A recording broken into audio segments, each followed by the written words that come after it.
ಮಾನ್ಯ ಗೌರವಾನ್ವಿತ ಕ್ಯಾಬಿನೆಟ್ ಇಂದ ತೆಗೆದು ಹಾಕಿದಂತ ರಾಜಣ್ಣ ಅವರಿಗೆ ಬಹಳ ನಿಧಾನವಾಗಿ ಅವರಿಗೆ ಜ್ಞಾನೋದಯ ಆಗಿದೆ. ಸಿದ್ದರಾಮಯ್ಯನವರು ಅವರು ಅಸಹಾಯಕರಾಗಿ ಬಹಳ ವರ್ಷಗಳೇ ಕಳೆದೋಗ್ಬಿಟ್ಟಿದೆ. ಅವರು ಅಸಹಾಯಕರಾಗಿ ಅವ್ರ ಜೊತೆ ಇದ್ದವರೇ ಎಲ್ಲ ಮನೆಗೆ ಹೋಗ್ತಾ ಇರೋದು.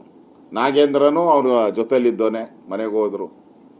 ರಾಜಣ್ಣನು ಪರಮಾಪ್ತರು, ರಾಜಣ್ಣ ಅವರು ಮನೆಗೆ ಹೋದ್ರು.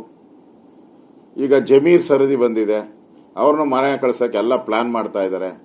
ದಾವಣಗೆರೆ ಜಬ್ಬಾರೋ ಗೊತ್ತಿಲ್ಲ, ಅವ್ರನ್ನ ಗೇಟ್ ಪಾಸ್ ಕೊಟ್ಟಿದ್ದಾರೆ. ಇವರೆಲ್ಲರೂ ಕೂಡ ಸಿದ್ದರಾಮಯ್ಯನವರ ಬೆಂಬಲಿಗರು.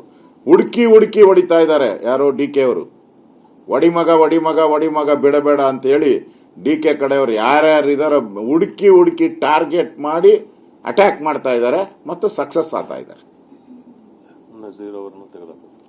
ನಜೀರ್ ಅವರನ್ನು ಸಿಎಂ ಕಾರ್ಯದರ್ಶಿಯಿಂದ ಮನೆಗೆ ಗೇಟ್ ಪಾಸ್. ಹಿಂದೆ ಗೋವಿಂದರಾಜು ಇದ್ದ, ಅವ್ರನ್ನೂ ಗೇಟ್ ಪಾಸ್. ಅಂದ್ರೆ ಸಿದ್ದರಾಮಯ್ಯನ ನೀವು ಬೆಂಬಲ ಮಾಡಿದ್ರೆ ಕಾಂಗ್ರೆಸ್ ಅಲ್ಲಿ ಉಳಿಗಾಲ ಇಲ್ಲ. Gate pass.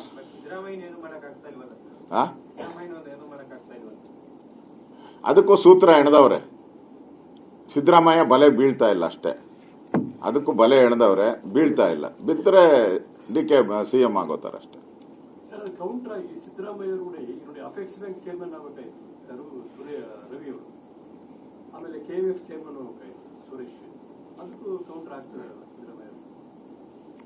ನೋಡಿ, ಸಿದ್ದರಾಮಯ್ಯನವರು ಸಣ್ಣದ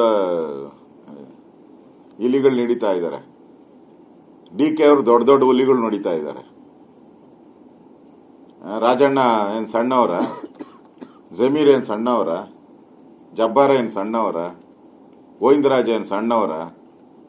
ಅವ್ರು ದೊಡ್ಡ ಹೊಡಿತಾವ್ರೆ. ಇವ್ರು ಸಣ್ಣ ಇಲಿ ಕಮಟೆ ಚಿಟ್ಟೆ ಹುಡ್ಕೊಂಡು ಹೊಡಿತಾವ್ರ ಅಷ್ಟೇ. ಒಟ್ಟಾರೆ ಕಾಂಗ್ರೆಸ್ ಒಂದ್ ರೀತಿ ನಾಯಕತ್ವ ಇಲ್ಲದೆ ಬೀದಿ ಬಿಕಾರಿಯಾಗಿರುವಂತ ಪಾರ್ಟಿಯಾಗಿದೆ ಇವತ್ತು.